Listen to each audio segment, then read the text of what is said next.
just like other sightseers. Youngsters with the world at their feet and not missing 1 second in their tour of exploration.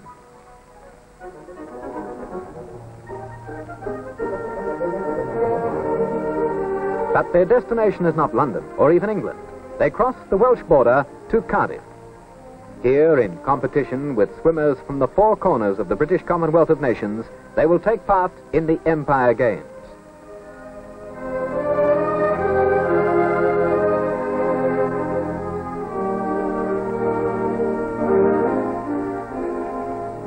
Next to the Olympic Games, this is the biggest contest in world amateur sport.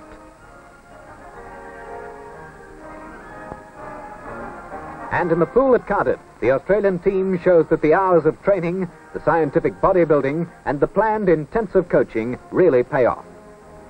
This is the 1650 yards freestyle with John Conrad out in front and forging further and further ahead.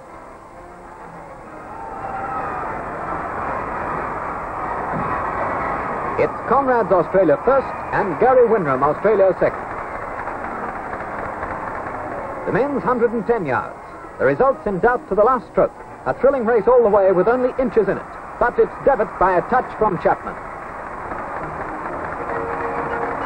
A clean sweep for Australia. Devitt, Chapman and Shipton, first, second and third. Now the women. The 110 yards freestyle with Dawn Fraser swimming magnificently to smash the World and Empire Games records.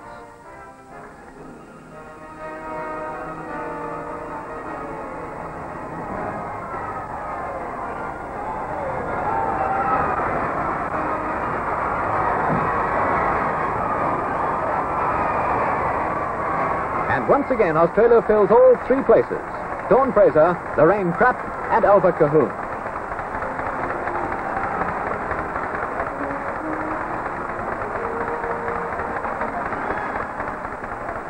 Other countries are keen to see the Australians, and so it's next stop, Paris.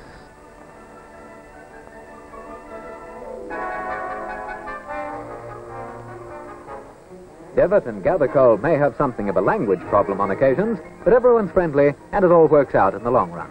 While they're asking a gendarme, Beverly Bainbridge and Dawn Fraser meet some fellow Australians who are touring the continent, and they go sightseeing together.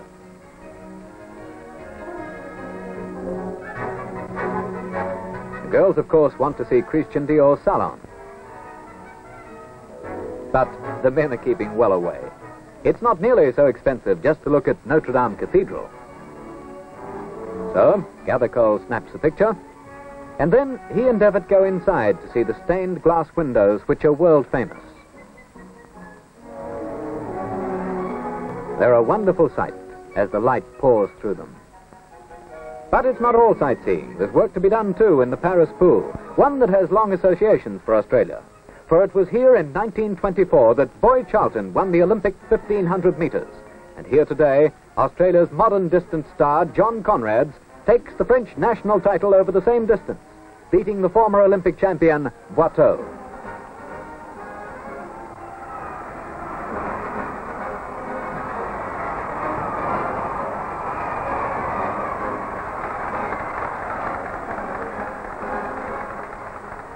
Then, in a special exhibition, Brian Wilkinson swims unpaced and breaks the French 100 meters butterfly record.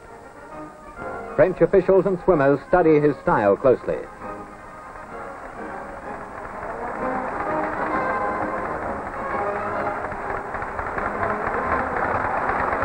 From Paris, the girls of Australia's team continue their continental tour, moving on to Amsterdam for the Dutch titles. What a wonderful trip it is.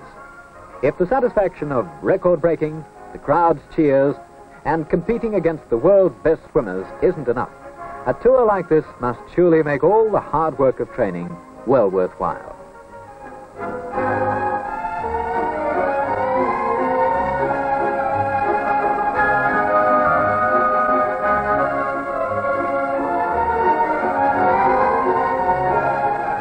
It's a new world to most of them.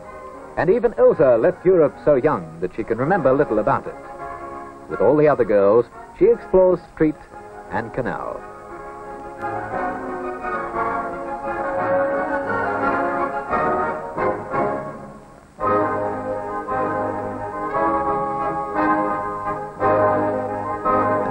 outside Rotterdam in Bad Grenoud, the stage is set for more record-breaking in the red light of the late afternoon sun. First hits Dawn Fraser in the 100 meters, setting another new world time as she flashes to victory with Lorraine Pratt third.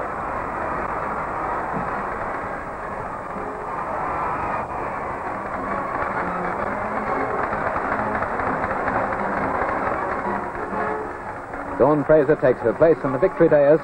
Dutch girl Cocky Gastelaars is second, and Lorraine Pratt third. Hooks, wrong pedestal. Now the 400 meters freestyle. Ilse Conrads had won this event at the Empire Games, but Dawn Fraser is in superb form, and this time even Ilse can't catch her.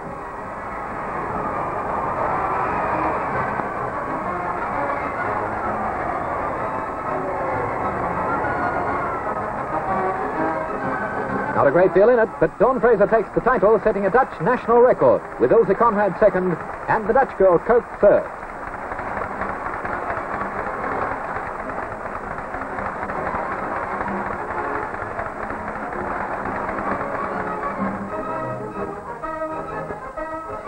And so it's time for the girls to leave, and Amsterdam gives them a colourful farewell.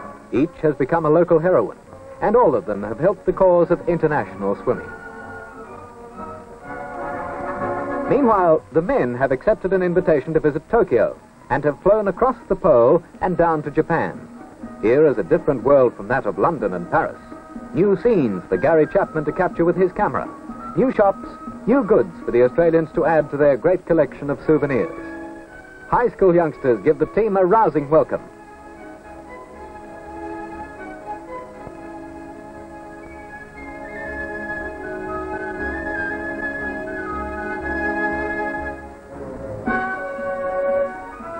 At Nara, there's time off to call and feed the famous deer, as well known internationally in their way as the Australian swimmers.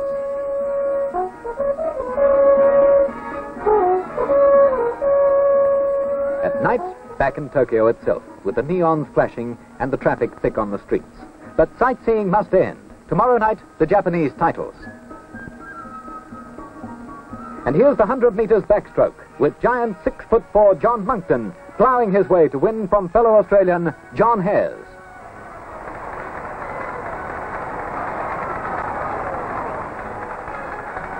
The Australians have another easy win, as Terry Gathercole outdistances the field in the 200 meters breaststroke.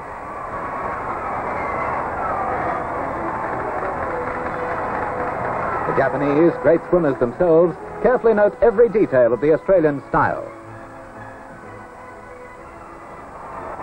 100 meters freestyle, and almost a repetition of the Empire Games final. A thrilling stroke-for-stroke tussle between Devitt and Chapman. Devitt again wins by a touch.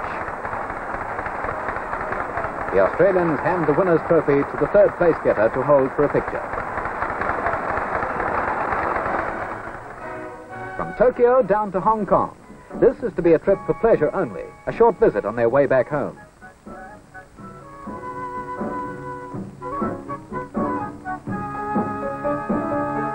Training and competitive swimming has its rewards, and a tour like this is perhaps the most tangible of them, for it allows youngsters like Gary Chapman and Jeff Shipton the opportunity not only to swim against other champions, but to see places thousands of miles from home.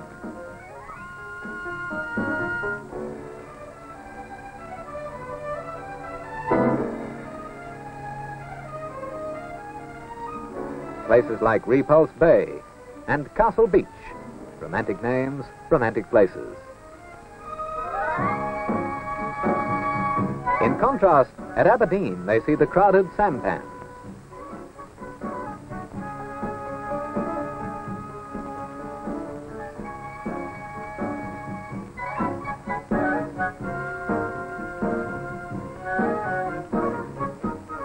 Then they go across the water to the floating restaurants, where they choose their own seafood while it's still swimming, and have it cooked before them.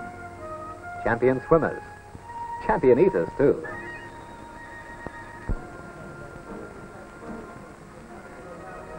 But at length the tour is over. It's goodbye to Hong Kong and back to Australia. These are Australia's world record breakers, youngsters who between them have held almost every record in the book. They are the champions of the world, but they're modest champions. always ready to learn and ready to pass on what they have learned. These, scientifically trained, form the greatest team of swimmers any country has ever produced. And along Australia's golden beaches, in pools in the cities and outback towns, champions of the future are modeling their style and their training on the world champions of today, Australia's record breakers.